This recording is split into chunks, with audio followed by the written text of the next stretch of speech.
சாத்தான் அவங்க மேல வச்சிருக்காங்க பாருங்க, அந்த நுகத்தை நான் முறிச்சு உன்னுடைய கட்டுகளை நான் அறுத்து விடுவேன். அந்த நுகம் மாட்டிட்டு ஒரு கயிறு கட்டி வச்சிருப்பாங்க, அதெல்லாம் அறுத்து விட்டு உன்னை ஃப்ரீ ஆக்கிடுவேன், விடுதலை தந்துடுவேன் அப்படின்னு ஆண்டவர் சொல்றார். இன்னைக்கு உங்க மேல இருக்கிற நுகம் என்னது? வியாதியா, பயமா, கலக்கமா, டிப்ரெஷனா, அல்லது உங்களுடைய கடன் பிரச்சனையா? எது நுகமா அழுத்திக்கிட்டே இருக்குது?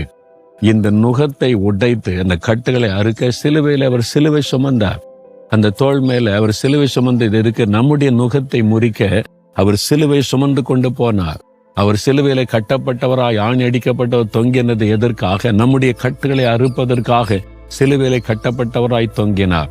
பிறகு எதுக்கு நீங்க பயப்படணும்? அந்த இயேசு கிட்ட சொல்லுங்க, ஆண்டவரே, இதுதான் சாத்தான் என் மேல வச்சிருந்த நுகம், அதை உடைச்சு போடுங்க, இந்த கட்டுகளை அறுத்து போடுங்க, எனக்காகத்தான சிலுவையில ரத்தம் சிந்தி மறித்தீங்க, இப்ப விடுதலை கொடுங்கன்னு சொல்லுங்க. ஆவியானவர் எங்குவாங்க, விடுதலை உண்டு. ஜெபிக்கும் போது ஆவியானுடைய வல்லம் உங்க மேல இறங்கும் போது கட்டுகள் அறுக்கப்படும், நுகம் உடைக்கப்பட்டு போயிடும், ஒரு பெரிய விடுதலை உண்டாயிரும். விசுவாசிக்கிறீங்களா? இப்ப இருதயத்துல கைவங்க, என் மேல ஒரு நுகத்தை சாத்தான் வச்சுட்டான், அது பயம், அது வியாதி, அது பலவீனம், அது ஒரு கலக்கம், அது ஒரு டிசப்பாயின்மெண்ட், ஏதோ ஒரு காரியம், இருதயத்துல கை வைங்க. இந்த நுகம் இன்றைக்கு உடைக்கப்படணும் இயேசுவின் ரத்தத்தினால. ஆவியானுடைய வல்லமையை மேல இறங்கணும், கட்டுகள் அறுக்கப்படணும். இருதயத்துல கை வைங்க. அப்படியே ஒரு நிமிடம் ஜெபம் பண்ணுங்க.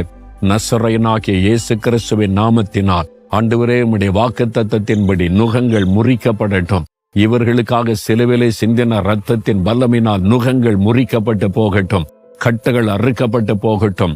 ஆவியானுடைய வல்லமை இந்த மகன் மேல, மகள் மேல இறங்கட்டும் இயேசு கிறிஸ்துவின் நாமத்தின்.